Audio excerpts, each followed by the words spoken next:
Hello friends, once again you are welcome to Shikhar ICS online, जहां हम कुछ current affairs और ऐसे ही विषयों पर अलग अलग विषयों पर चर्चाएं करते हैं। और आज हमारी चर्चा का विषय होगा दल बदल कानून, एंटी डिफेक्शन लॉ।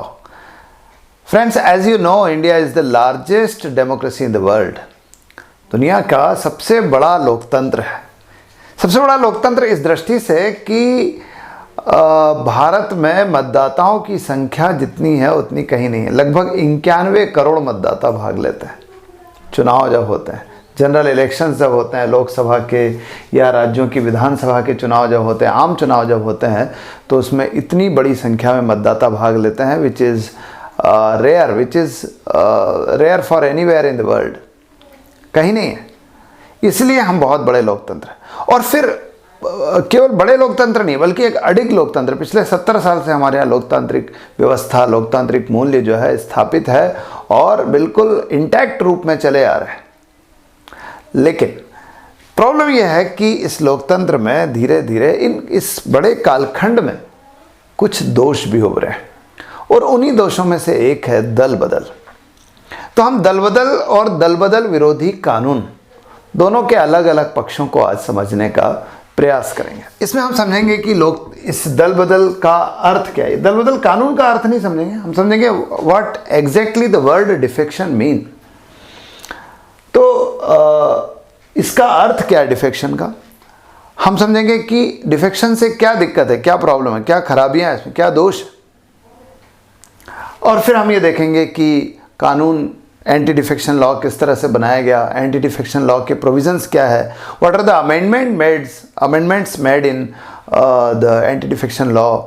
और इसके अलावा फिर हम ये देखेंगे कि अभी भी एंटी डिफेक्शन किसी न किसी फॉर्म में हमारी व्यवस्था में मौजूद है, तो हम उसको दूर करने के लिए क्या कर सकते हैं। तो लेट अस स्टार्ट, देखते हैं। देखिए, एंटी डिफेक्शन का अर्थ क्या है। एंटी डिफेक्शन का अर्थ दल बदलना है। डिफेक्शन का अर्थ दल बदलना है। दल बदल यानी दल बदलना। लेकिन ये दल बदलना, यहाँ जो दल बदलने का आशय है, वो मेरे और आपके एक सामान्य व्यक्ति के दल बदलने से लेना देना नहीं है। यहाँ दल बदलने का मतलब यह है कि एक व्यक्ति जो पार्लियामेंट में या राज्य के जो लेजिस्लेटिव बोर्ड है, संसद में या राज्य के विधानमंडल में, चाहे लोकसभा के लिए, चाहे राज्यसभा के लिए संसद में, या विधानसभा और विधान परिषद के लिए राज्य में, किसी एक दल के चुनाव चिन्ह पर चुनाव लड़ता है, चुन लिया जाता है, ultimately becomes a member of the legislature, सदस्य बन जाता है, और सदस्य बनने के बाद वो किसी अन्य दल की सदस्यता ग्रहण कर लेता है, या अपने दल की सदस्यता छोड़ देता है, या अपनी निष्ठा बदल लेता है। उसकी जो इंटीग्रिटी है that changes in the course. तो वो ये सब चीज़ें जो हो रही है, इसको हम दल बदल कह रहे हैं। तो दल बदलने का तात्पर्य बहुत स्पष्ट है कि कोई व्यक्ति जिसने किसी एक दल के चुनाव चिन्ह पर चुनाव लड़ा, लोकसभा का, राज्यसभा का, विधानसभा का, विधान परिषद का, और चुने जाने के बाद अपनी निष्ठा परिवर्तित कर ले, चुने जाने के बाद किसी अन्य दल की सदस्यता ग्रहण कर ले या अपने दल की सदस्यता त्याग दे, तो ये स्थिति कहलाती है दल बदल। अब देखिए, दल बदल एक सामान्य प्रक्रिया है। एक व्यक्ति जो किसी एक दल की विचारधारा में विश्वास करता था, उसे अचानक उस विचारधारा में श्रद्धा नहीं रहती है, या वो दल में कोई ऐसा चेंज आता है जिसके कारण उस विचारधारा, जो नई और परिवर्तित जो विचार है दल के, प्रवृत्ति है दल की, उससे वो सहमत नहीं होता और इस कारण उस दल को त्यागता है, किसी और दल की सदस्यता ग्रहण करता है। तो it looks very normal, it looks very common. लेकिन साहब, इतना कॉमन नहीं है। उसके पीछे कई प्रकार के दोष हैं। मेरे और आपके दल बदलने, एक सामान्य मतदाता के दल बदलने और एक निर्वाचित जनप्रतिनिधि के दल बदलने में बहुत अर्थ है, बहुत अंतर है। There is a huge difference between a common voter changes his party, changes his integrity, and an elected representative of people changes his integrity or the party. अंतर है। तो इसी कारण इसमें कई दोष, कई खराबियां। कई गलत उद्देश्य से, कई मैल इंटेंशन से पार्टी चेंज की जाती है। उसी को हम समझते हैं कि क्या दोष है। देखिए, दोष की जहाँ तक बात है, पहली बात तो यह है कि मतदाता जो है उसके साथ बड़ा धोखा होता है, वोटर के साथ धोखा होता है। आप देखिए, आपने पिछले लोकसभा चुनाव में या विधानसभा चुनाव में किसी उम्मीदवार को मत दिया होगा, तो उसको मत देने में एक बड़ी भूमिका उसके दल के पृष्ठभूमि की होती है कि वो किस दल से। चूँकि आप उस दल के विचारों से, उस दल के विचारधारा से, उस दल की घोषणा पत्र से संतुष्ट होते हैं, सहमत होते हैं, इस कारण आप उस दल के कारण उस उम्मीदवार को भी मत देते हैं।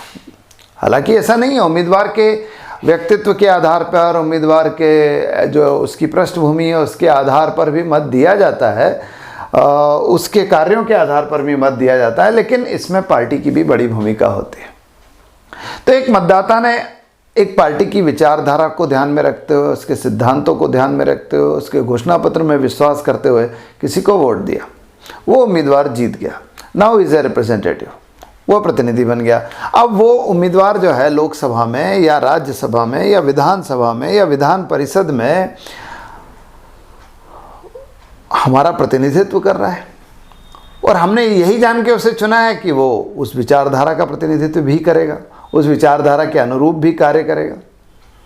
लेकिन होता ही है कि वहाँ जाने के बाद वो दल चेंज कर लेता है, दल परिवर्तित कर लेता है, पार्टी चेंज कर लेता है। अब पार्टी चेंज कर ली तो ये एक प्रकार से मेरे साथ धोखा हुआ, मतदाता के साथ धोखा हुआ, क्योंकि मतदाता ने तो उसे एक विशेष विचारधारा का समर्थक मानकर उसे वोट दिया था। तो he has no moral right to be continue as a representative of the people because he has changed his integrity. उसने तो अपनी निष्ठा अपनी परिवर्तित कर ली है साहब, अपनी लॉयलिटी चेंज कर ली है। हमने तो उसे सोचा था, सपोज मैंने किसी को चुना था कि साहब वो भाजपा का है, भारतीय जनता पार्टी का है, तो भाजपा की विचारधारा को ध्यान में रखते हुए कि वो 370 को हटाएंगे, कॉमन सिविल कोड को लाएंगे, ये सोच के किया। अब मान लीजिए वो कांग्रेस ज्वाइन कर लेता है, तो वो तो सारी जो मेरी अपेक्षाएं थी उससे उसके विपरीत चला गया। तो ऐसे व्यक्ति को अधिकार नहीं होना चाहिए कि वो बना रहे इस पद पर, उसे जो है इस पद से हटाया जाना चाहिए। तो एक तो जनता के साथ धोखा हो रहा है, मतदाता के साथ धोखा हो रहा है, क्योंकि मतदाता उसे किसी एक पार्टी की विचारधारा का प्रतिनिधि समझकर मत देता है और वो चुने जाने के बाद अपना दल परिवर्तित कर लेता है।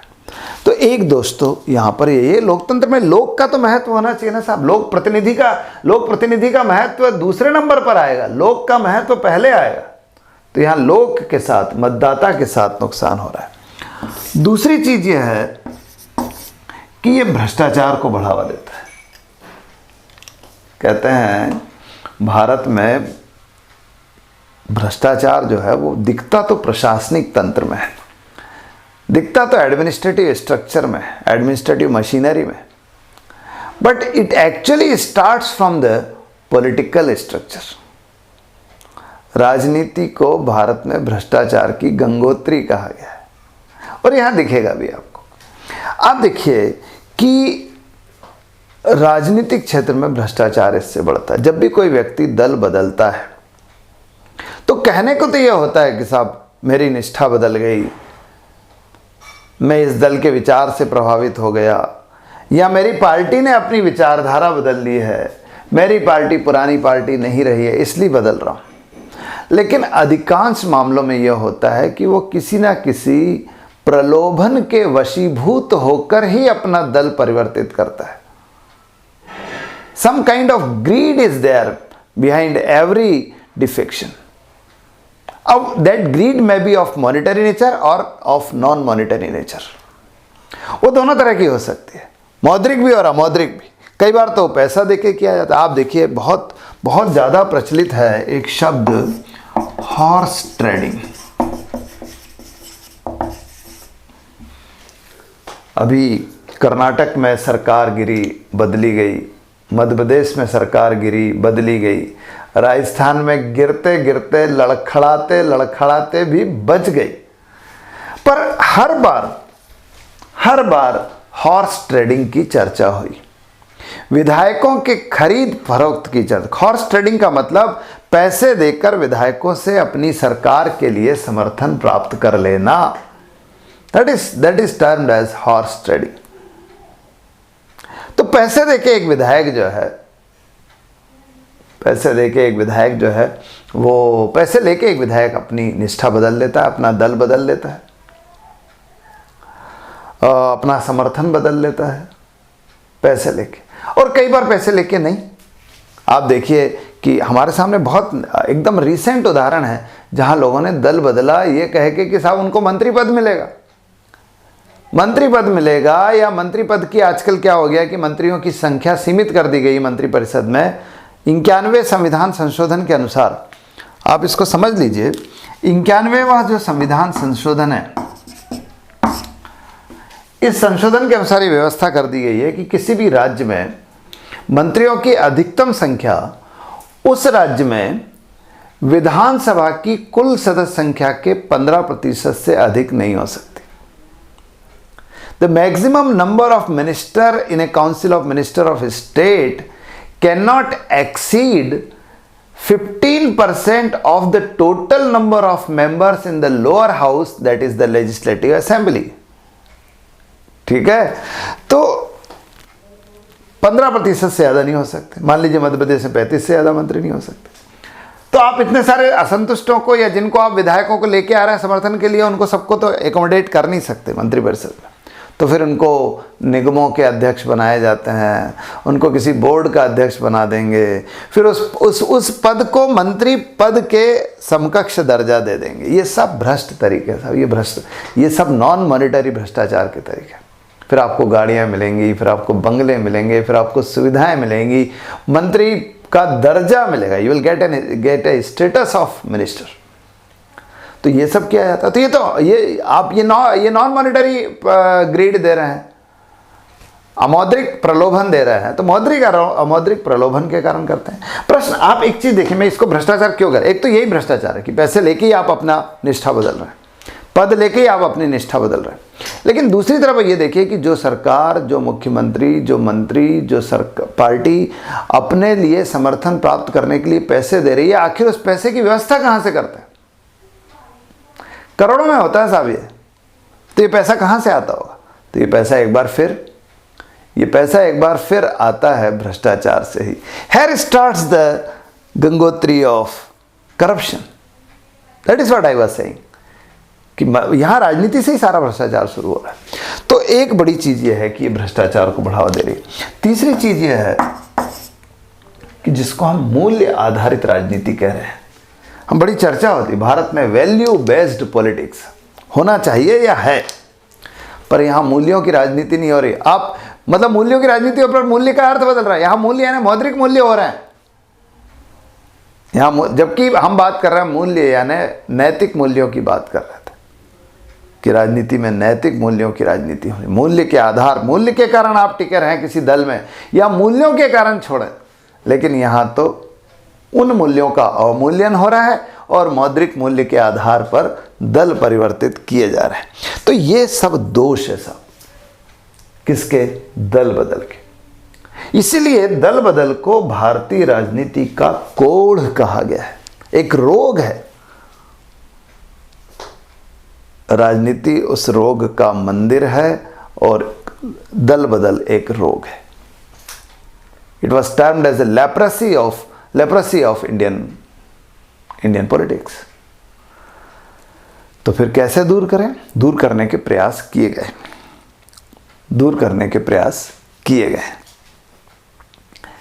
क्या किया गया? दूर करने का प्रयास 1985 में बहुत गंभीर प्रयास किए गए, दल बदल विरोधी कानून बना के। 1985 में राजीव गांधी जो है प्रधानमंत्री थे, बहुत जाने जाते हैं नवाचारों के लिए। He is known for innovations made in Indian politics, बहुत सारे नवाचार किए। तो राजीव गांधी जो है प्रधानमंत्री थे, उनके समय जो है एक कानून प्रस्तुत किया गया संसद में, दल बदल विरोधी विधेयक प्रस्तुत किया गया, which was later on converted into a law, into an act. तो ये 1985 में ये कानून बना है, एंटी डिफेक्शन लॉ। इसके लिए संविधान में संशोधन किया गया, 52वां संविधान संशोधन। 52nd constitutional amendment was made, और इसके द्वारा संविधान में एक 10वीं अनुसूची अलग से जोड़ी गई। संविधान में पहले 9 अनुसूची थी, आज तो खैर 12 है, पर the 10th schedule was added to the constitution of India by mean of this amendment. इस संविधान संशोधन के द्वारा 10वीं अनुसूची जोड़ी गई, और 10वीं अनुसूची में ही दल बदल विरोधी कानून का वर्णन है। संशोधन हो चुका उसमें 1991 में, 91वें संविधान संशोधन के द्वारा 2004 में इसमें एक संशोधन भी किया गया है। तो हम आज पढ़ेंगे कि दल बदल विरोधी कानून क्या है और उसमें किया गया संशोधन क्या है। देखते हैं। तो हम देखें कि कानून के प्रावधान क्या है, दल बदल विरोधी कानून के प्रोविजंस क्या क्या है, प्रावधान क्या है, प्रोविजंस क्या क्या है।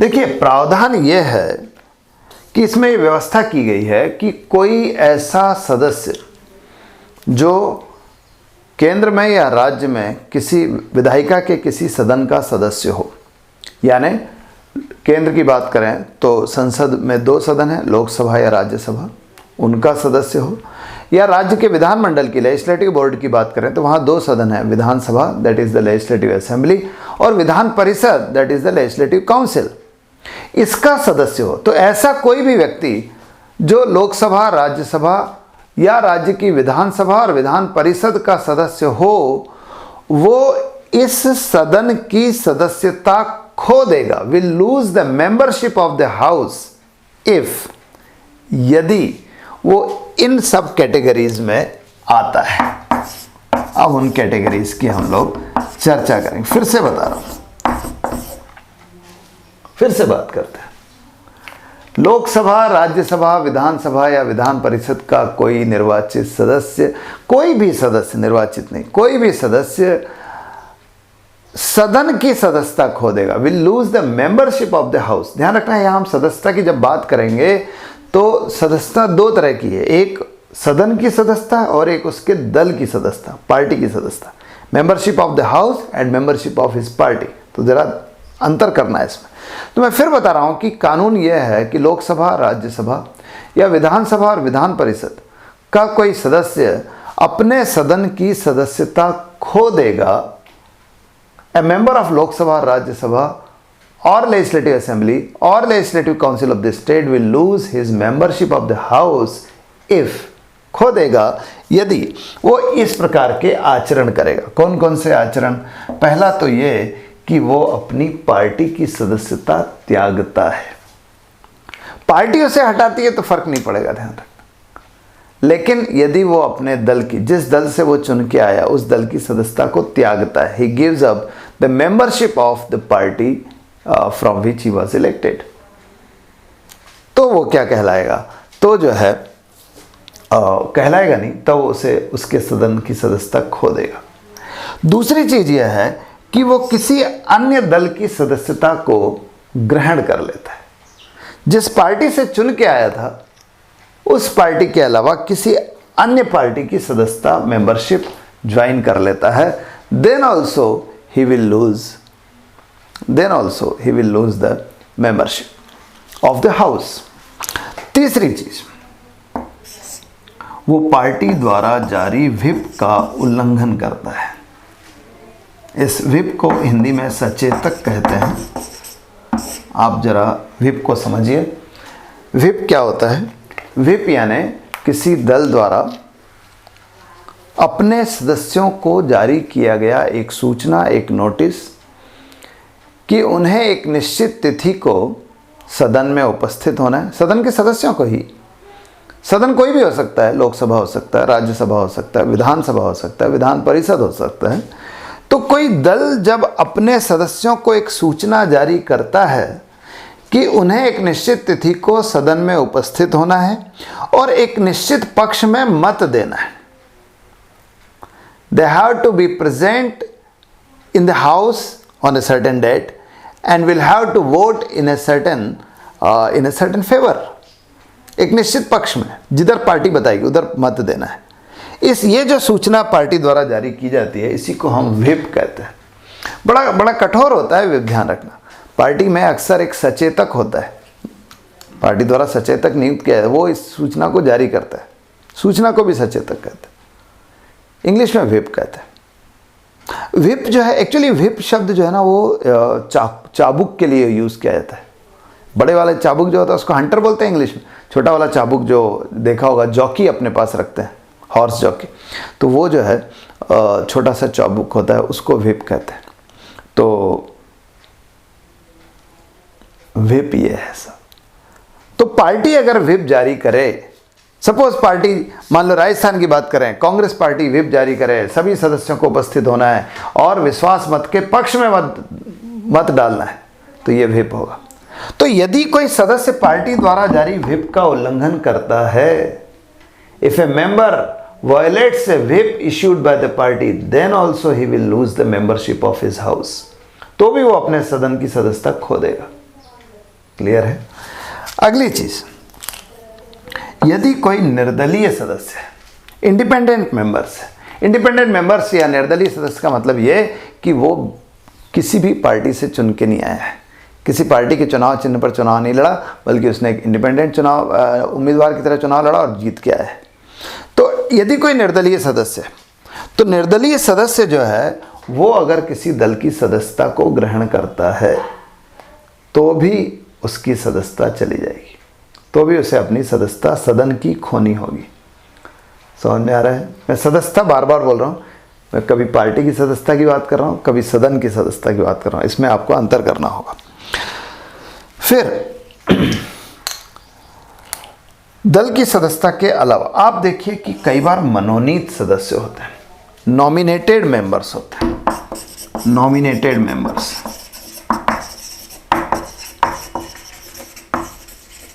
मनोनीत सदस्य बोलते हैं हिंदी में, नामांकित सदस्य भी बोलते हैं। नामांकित सदस्य यानी ऐसे सदस्य जिसने चुनाव लड़ के सदस्यता प्राप्त नहीं की है। हमारे यहाँ ऐसा प्रावधान है, लोकसभा में, राज्यसभा में राष्ट्रपति कुछ लोगों को मनोनीत कर सकता है, राज्य में भी राज्यपाल विधानसभा में और विधान परिषद में कुछ लोगों को मनोनीत कर सकता है जो बिना चुनाव लड़े ही सदस्य बन जाते हैं। आपने सुना होगा राष्ट्रपति राज्यसभा में 12 ऐसे सदस्यों को मनोनीत करता है जो कला, विज्ञान, साहित्य, समाज सेवा जैसे क्षेत्र से होते हैं, या 2 ऐसे सदस्यों को लोकसभा में मनोनीत कर सकता है जो एंग्लो इंडियन समुदाय के होते हैं, आंग्ल भारतीय समुदाय के होते हैं। इसी तरीके से सचिन तेंदुलकर, रेखा शिवाजी गणेशन, कस्तूरी रंगन जैसे लोग सदस्य बने थे। तो इस तरह से सदस्य बनते हैं। ठीक है, ये सब मनोनीत सदस्य है। तो मनोनीत सदस्य के बारे में ये कहा गया दल बदल विरोधी कानून में कि ये सदस्य अगर अब शपथ ग्रहण करने के 6 महीने बाद किसी दल की सदस्यता ग्रहण करते हैं तो वो भी सदन की सदस्यता खो देंगे। मनोनीत सदस्य 6 महीने के बाद किसी दल की सदस्यता ग्रहण करते हैं तो वो सदस्यता खो देंगे। दैट मीन्स कि वो 6 महीने, शपथ ग्रहण करने के 6 महीने पहले अगर सदस्यता ग्रहण करते हैं तो उनकी सदस्यता सदन की नहीं जाएगी। लेकिन अगर 6 महीने बीतने के बाद उन्होंने किसी दल की सदस्यता ग्रहण की तो उनकी सदन की सदस्यता चली जाएगी। ठीक है, अब जरा एक चीज और देखिए, यहां पर एक प्रोविजन था पहले कि किसी दल के अगर 1/3 सदस्य, किसी दल के 1/3 सदस्य, मान लीजिए किसी दल के लोकसभा में 30 सदस्य हैं तो 1/3 कितने हो गए? 10। 30 के 1/3 कितने हो गए? 10।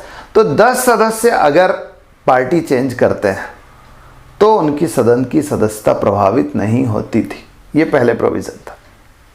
But this provision was abolished by mean of 91st constitutional amendment. 91वें संविधान संशोधन के द्वारा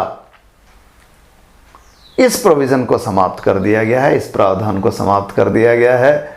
यानी अब अगर 1/3 सदस्य भी चेंज करते हैं पार्टी तो उनकी सदन की सदस्यता चली जाएगी। क्लियर है? तो ये अब समाप्त हो गया है, ये 91वें संविधान संशोधन के द्वारा समाप्त हो गया। लेकिन एक और प्रोविजन देखिए आप, यहाँ एक प्रोविजन है कि यदि कोई दल मर्ज होता है, विलय होता है, उसका मर्जर होता है, पूरा का पूरा दल ही दूसरे दल में चला जाए, तब फिर जो है उनकी सदस्यता समाप्त नहीं होती है। जैसे आप देखिए कि राजस्थान में जो हुआ है, राजस्थान में बीएसपी के, बहुजन समाज पार्टी के 6 विधायक थे, 6 के 6 विधायक जो है कांग्रेस में मर्ज चले गए, तो उन्होंने मर्जर किया है, तो उनकी सदस्यता प्रभावित नहीं हुई है। हालांकि वो न्यायालय में चल रहा है, क्योंकि दूसरे एंगल से देखा जाए तो प्रभावित हो सकती है। तो अगर कोई दल पूरा चाहे तो मर्ज हो सकता है। अब कैसे मर्ज होगा? ये कहा गया कि तब होगा मर्ज जब कम से कम 2/3 सदस्य इसके पक्ष में मतदान करें, 2/3, यानी 30 में से, जो मैंने सोचा था कि 30 सदस्य मान लीजिए किसी दल के, विधानसभा में, लोकसभा में, तो अगर 30 सदस्य तो 30 का 2/3 यानी 20 लोग पक्ष में मतदान करें कि हाँ, हम सदन में मतदान नहीं करें, बाहर अपनी पार्टी की बैठक में मतदान करें कि हाँ, हम अपनी पार्टी का मर्जर इस पार्टी में करना चाहते हैं, तब जो है वो मर्ज हो जाएगी। अब प्रश्न ये कि मर्ज हो जाएगी और ये 2/3 ने तो समर्थन किया था, तो ये तो उस पार्टी में चलेंगे। मान लो जो 1/3 वो नहीं जाना चाहते हैं, तो वो अगर नहीं जाना चाहते हैं तो अपना अलग स्थान बनाए रख सकते हैं। ध्यान रखना, उनकी सदस्यता प्रभावित नहीं होगी, उनकी ना तो दल की सदस्यता प्रभावित होगी, ना सदन की सदस्यता प्रभावित होगी। कौन से? जो रह गए। तो अगर 2/3 या उससे ज़्यादा सदस्य चाहें तो अपना दूसरे दल में मर्जर कर सकते हैं, तो उनकी सदस्यता भी प्रभावित नहीं होगी, और जो रह गए उनकी सदस्यता भी प्रभावित नहीं होती है। तो ये सब कुछ है आपका दल बदल विरोधी कानून के प्रोविजंस में। एक चीज़ और ध्यान रखना, यहाँ एक प्रोविज़न बड़ा इंपॉर्टेंट है और बहुत विवादास्पद भी है कि किसी सदस्य की सदस्यता के संबंध में अल्टीमेटली निर्णय कौन लेगा कि हाँ, ये दोषी है और इसको सदस्यता समाप्त हो जानी चाहिए इसकी। तो ये निर्णय लेने का अधिकार सदन के सभापति को है, chairman of the house, that is chairman of Rajya Sabha in case of Rajya Sabha and speaker of Lok Sabha in case of Lok Sabha. Lok Sabha में लोकसभा का अध्यक्ष, राज्यसभा में राज्यसभा के उप सभापति, राज्य की बात करें तो विधानसभा में विधानसभा का अध्यक्ष, और विधान परिषद में विधान परिषद का अध्यक्ष ये निर्णय लेगा कि कोई सदस्य दल बदल का दोषी है या नहीं और उसकी सदस्यता समाप्त की जाए या नहीं। यह निर्णय सदन के सभापति को ही करना है। तो यहाँ ना तो न्यायालय सम्मिलित है, ना निर्वाचन आयोग की कोई भूमिका है। तो this is all about the anti defection law which was passed in 1985 by mean of 52nd amendment. अब ये बहुत अच्छा कानून है। पहले 1/3 सदस्य चले जाते थे, उसको भी रोक दिया गया 91वें संविधान संशोधन के द्वारा। तो काफ़ी कुछ इसने कंट्रोल तो किया है, लेकिन प्रश्न ये है कि जहाँ ज़रूरत है, जहाँ पर नीड है, वहाँ पर आविष्कार है। When there is a will, there is a way। यहाँ भी लोग ढूंढ रहे हैं, तो लूप होल ढूंढ लेते हैं, कमजोरी ढूंढ। मध्य प्रदेश में देखिए, मध्य प्रदेश में दल बदल ना किया जाए इसके लिए कुछ लोगों ने इस्तीफे ही दे दिया, कुछ विधायकों ने त्यागपत्र दे दिया और सरकार अल्पमत में आ गई, दूसरी सरकार को बहुमत मिल गया। तो ये तरीके ढूंढ लेते हैं। और भी तरीके हैं, बाहर से समर्थन दे देते हैं, और भी तरीके हैं, राज्यसभा में सदस्यों का चुनाव होता है तब वोट क्रॉस वोटिंग कर देते हैं, अविश्वास प्रस्ताव में भी क्रॉस वोटिंग कर देते हैं। तो ये सब भी हो जाता है। तो और आजकल दूसरे तरीके ढूंढे जा रहे हैं। तो दल बदल तो हो रहा है, दल बदल के जो दोष है वो अभी वही है। अभी भी मॉनिटरी और नॉन मॉनिटरी ग्रीड के द्वारा, मौद्रिक और अमौद्रिक प्रलोभन के द्वारा दल बदल कराया जा रहा है, निष्ठा परिवर्तन, राजनीतिक निष्ठा का परिवर्तन करवाया जा रहा है। तो ये सब तो हो रहा है। तो फिर क्या करें, अब क्या उपाय है? तो उपाय की बात करते हैं, सुझाव की बात करते हैं कि अब क्या उपाय है, अब क्या रेमेडीज़ है। देखिए, मुझे लगता है कि पिछले 3-4 साल में जो चीज़ें हुई है, हम किसी एक दल की पक्ष या विपक्ष की बात नहीं कर रहे हैं, लेकिन जो कर्नाटक में हुआ, जो गोवा में दिखाई दिया, जो मणिपुर में दिखाई दिया, जो मध्य प्रदेश में, जो राजस्थान में दिखाई दिया, ये इसमें एक बड़ी भूमिका, बहुत विवादास्पद भूमिका जो है वो विधानसभा के अध्यक्ष की होती है। क्योंकि विधानसभा का अध्यक्ष, देखिए, उसको कहा तो ये गया है संविधान में कि विधानसभा का अध्यक्ष जब कोई व्यक्ति बन जाता है तो उसे अपनी पार्टी के कार्यों से दूर होना चाहिए, उसे दलीय राजनीति से ऊपर उठकर कार्य करना चाहिए अध्यक्ष के रूप में। लेकिन देखिए, वो किसी न किसी दल का सदस्य ही होता है, वो उस दल की टिकट पर चुनाव लड़के आया, उस दल के आदेशों से, निर्देशों से, उस दल की संस्कृति से, कुसंस्कृति से, सुसंस्कृति से प्रभावित होता है। तो he can not be expected to be a monk overnight. रातों रात साधु नहीं हो जाएगा। तब वो क्या करता है, अपने दल का पक्ष लेता है, जो दिखाई दिया महाराष्ट्र में भी यही दिखाई दिया। महाराष्ट्र में जब विवाद हुआ तो यही दिखाई दिया कि विधानसभा के अध्यक्ष ने अपने दल का समर्थन किया। तो जो व्यक्ति किसी दल के पक्ष ले रहा है वो किस तरह से निष्पक्ष होकर इसका निर्णय कर पाएगा? वो निष्पक्ष होकर नहीं करता, अपने दल को फायदा पहुंचाने के लिए काम करता है। जिन सदस्यों की सदस्यता से उसको खतरा होता है उनकी सदस्यता समाप्त कर देता है, बाकी को समाप्त नहीं करता है। तो ये गड़बड़ हो रहा है। तो इसे दूर करने के लिए कि जो दल बदल विरोधी कानून बहुत अच्छा है, पर इसके आधार पर सदस्यता समाप्त करने का जो अधिकार विधानसभा अध्यक्ष को या लोकसभा अध्यक्ष या राज्यसभा के अध्यक्ष को दिया गया है, उसमें परिवर्तन आवश्यक है। उसमें कोई ना कोई भूमिका सबसे पहले तो निर्वाचन आयोग की होनी चाहिए कि निर्वाचन आयोग निष्पक्ष रूप से जांच करे, क्योंकि निर्वाचन आयोग एक गैर राजनीतिक संगठन है, निष्पक्ष संगठन है। अभी तक उसके कार्यों पर सामान्य तौर पर उंगलियां नहीं उठाई गई है। तो ये निर्धारित करे, इसकी रिपोर्ट के आधार पर राष्ट्रपति करे, राष्ट्रपति केंद्र में और राज्य में राज्यपाल, उसे करना चाहिए इसका निर्णय कि कौन सदस्य रहेगा और कौन सदस्य नहीं रहेगा, कौन दल बदल का दोषी है और कौन दल बदल का दोषी नहीं है। Such decision should be made by president और governor in the state on the recommendation made by the election commission first. और अगर इलेक्शन कमीशन ना हो तो फिर there must be some role of court, सर्वोच्च न्यायालय की, उच्च न्यायालय की कोई भूमिका होनी चाहिए जो निर्धारित करे कि ये इसका दोषी है या नहीं, और इसकी रिपोर्ट के आधार पर राष्ट्रपति या राज्यपाल फिर सदस्यता समाप्त करे, जैसा कि अन्य मामलों में भी होता है। तो ये होना चाहिए। ये होगा तो जो दल बदल विरोधी कानून का जो राजनीतिक दुरुपयोग हो रहा है वो नहीं होगा। दूसरा, सदस्यों में भी कोई ना कोई भय होना चाहिए। दूसरा उपाय जो मैं बताना चाह रहा हूं, पहली चीज तो ये, दूसरी चीज ये कि सदस्यों में भी कोई ना कोई भय होना चाहिए। अभी एक व्यवस्था है कि यदि कोई व्यक्ति दल बदल विरोधी कानून का दोषी है तो वो अपने बचे हुए कार्यकाल के लिए, मतलब जब तक वो फिर से निर्वाचित होकर नहीं आ जाता तब तक के लिए मंत्री पद धारण नहीं कर सकता। ये व्यवस्था है। कोई बोलेगा कि साहब जब वो विधायक ही नहीं रहा तो मंत्रिपरिषद कैसे धारण करेगा, सांसद ही नहीं रहा तो मंत्रिपरिषद कैसे धारण नहीं करेगा? नहीं, भारतीय संविधान में प्रावधान है कि बिना सांसद या बिना विधायक रहते हुए भी कोई व्यक्ति मंत्री बन सकता है, लेकिन शपथ ग्रहण करने के 6 माह के अंदर उसे सदस्यता ग्रहण करनी होगी। तो 6 माह में चुनाव लड़के आ सकता है। लेकिन प्रावधान यह है हमारे यहाँ कि दल बदल विरोधी कानून में अगर किसी को अयोग्य ठहराया गया है तो अपने बिना चुनाव लड़े फिर सदस्य नहीं बन सकता। तो ये तो प्रावधान है, लेकिन कोई ना कोई डर और होना चाहिए। ये भी भय होना चाहिए कि जिसको दल बदल विरोधी कानून में दोषी ठहराया जाएगा उसको अगले कुछ वर्षों तक चुनाव में भाग लेने पर रोक लगा दी जानी चाहिए। He should not be allowed to take part in elections for next few years if he is found guilty in the anti-defection law. तो ये चीज़ें कुछ की जा सकती है। और ऐसा करके हम जो भारतीय राजनीति में वर्तमान स्थिति में जो बहुत गंदगी दिखाई दे रही है, लोकतंत्र में बहुत ऐसा घुन सा लगा हुआ दिखाई दे रहा है, उससे हम बच सकते हैं। तो ये हमारा आज दल बदल विरोधी कानून पर एक छोटा सा आर्टिकल प्रस्तुत है। उम्मीद करते हैं कि आपको अच्छा लगा होगा। अच्छा लगा है तो आप इसे लाइक कीजिए, अपने फ्रेंड्स के साथ शेयर कीजिए, और अगर आपने अभी तक ये चैनल सब्सक्राइब नहीं किया तो आप सब्सक्राइब कीजिए। कुछ समय के लिए हम रुक गए थे, कुछ बीच में ठहराव आ गया था तो वीडियोस नहीं डाल रहे थे, लेकिन हम रेगुलर बेसिस पर अब फिर इसमें वीडियोस डालेंगे। कोशिश करेंगे वीक में 2 वीडियोस जो है ज़रूर आए।